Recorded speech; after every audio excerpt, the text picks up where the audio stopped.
Oh, and I start. Yeah. Far out. Yeah, Whoa, what's pressure? I'll keep just it squeeze my straight. face through there. It's your day. Codie, a couple of losses to the Chiefs this year. What have you guys seen since then that gives you belief you can get it done this time? It's a final, mate. Anything can happen. I think, we're well aware of the results that have happened this year. Similar to a couple of years ago. I think round robins we got pipped, and but yeah, like I said, it's a final. Anything can happen. We know that they can apply pressure through all facets of their game, and they're bloody good at it. So it's up to us to put them under pressure with our game and see who lasts the 80 or 85, whatever it takes. How do you think they would have been affected, and can you take some confidence out of the fact they got to playoff rugby and the Blues managed to beat them?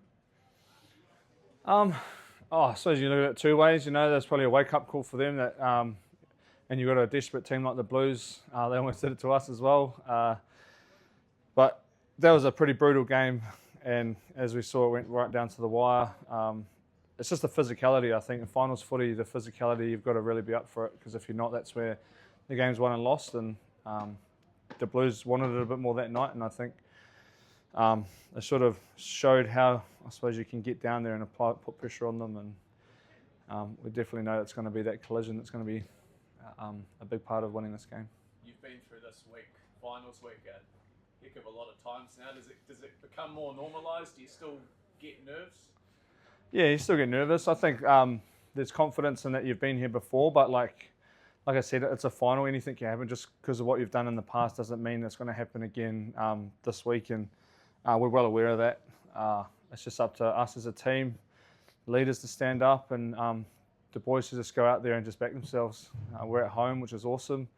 Last time, I suppose there'll be a game played at that stadium potentially, so or for Crusaders. So yeah. Codie, does it mean more to be in a final this year, given what this current group's been through in the last 12 months? I suppose personally, I wasn't here the whole year, but I definitely did experience what it was like to be out there the back end of last season, and it was really tough to not be in that playoff contention.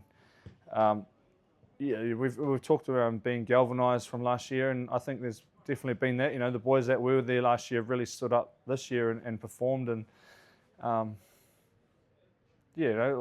suppose we're proud to be Crusaders again. Last year was a bit of an anomaly, and this year we've earned the right to be in playoffs and in a final, so it's awesome. You kind of touched on Apollo before, but out of the current playing group, you've played there the longest. What does that place mean to you?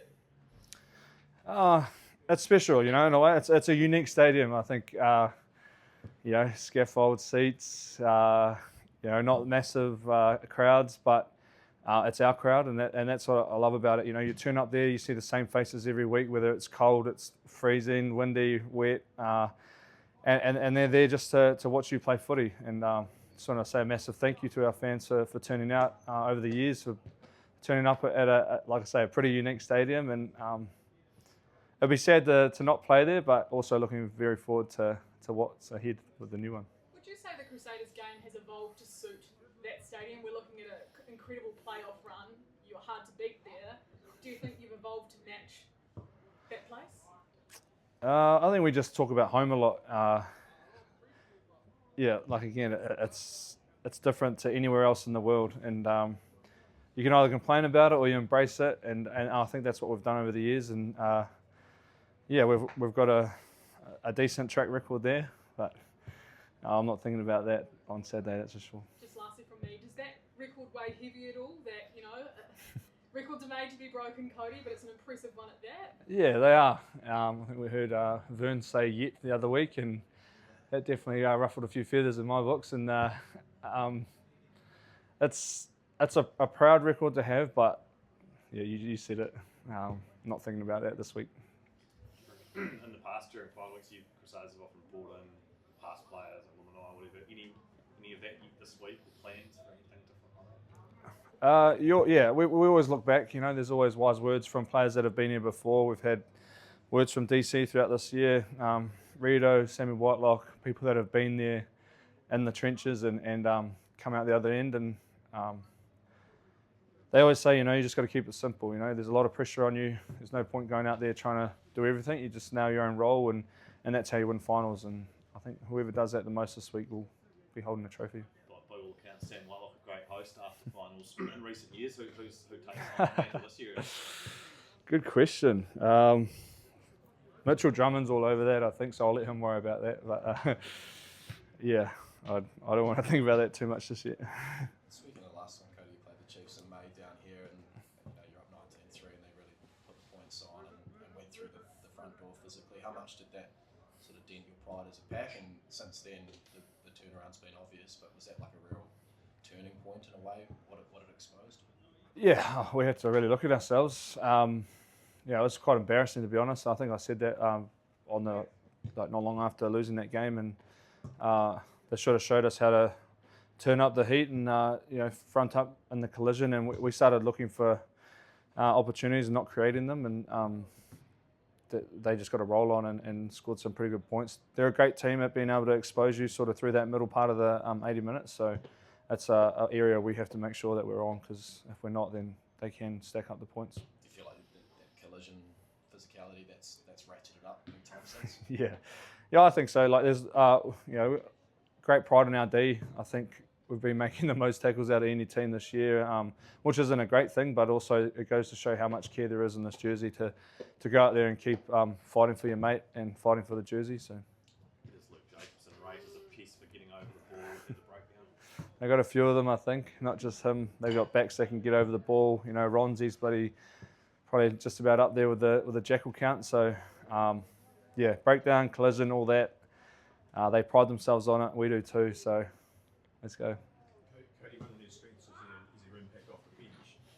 How do you counter that? And would you imagine that some of your starters might go deeper minutes this week? I'd assume so. I think we've seen that in the last sort of couple of weeks with the front row boys going pretty deep. But that's not to say that if someone gets caught on the bench, then they do a role. I think if we look back at the season, that's probably one area that we were struggling a bit is the boys coming off the bench. But I think the last 2 weeks they've really put their hand up. Even that Brumbies week, we were down, they came back, won the game, and they've really made an impact the last 2 weeks. So we can definitely have confidence in the boys to go out there and do the job if they're called on and when they're called on. Codie, being in the finals is a remarkable achievement in itself, but as a senior player, what are you most proud of with this 2025 group? Probably just some of the boys among the group that have really put their hand up and really played well. I think, you hear the likes of Will Jordan, who's played unbelievable this year, but he's always going to have an impact on the game. But then you've got like the Antonio Shalfoons, someone that's sort of come out of nowhere, and like he's an absolute warrior for us. He throws himself into every tackle. I think he's one of the highest tackle counts in our team, and those sort of men, they just go out there, do their job, and I think that's what the Crusaders pride themselves on, is like sometimes it's not flashy, it's just going out there and gritting your teeth, and there's been a few boys doing that this year. And just a bit of a change of tack, I bet you're very happy with Colin's decision to ban cowbells? I say bring them, who cares, it's a final. Like they were up there going hard 2 years ago. If we're worried about cowbells, then our head's not in the right space. So. Cheers, Cody. Cool. Cheers.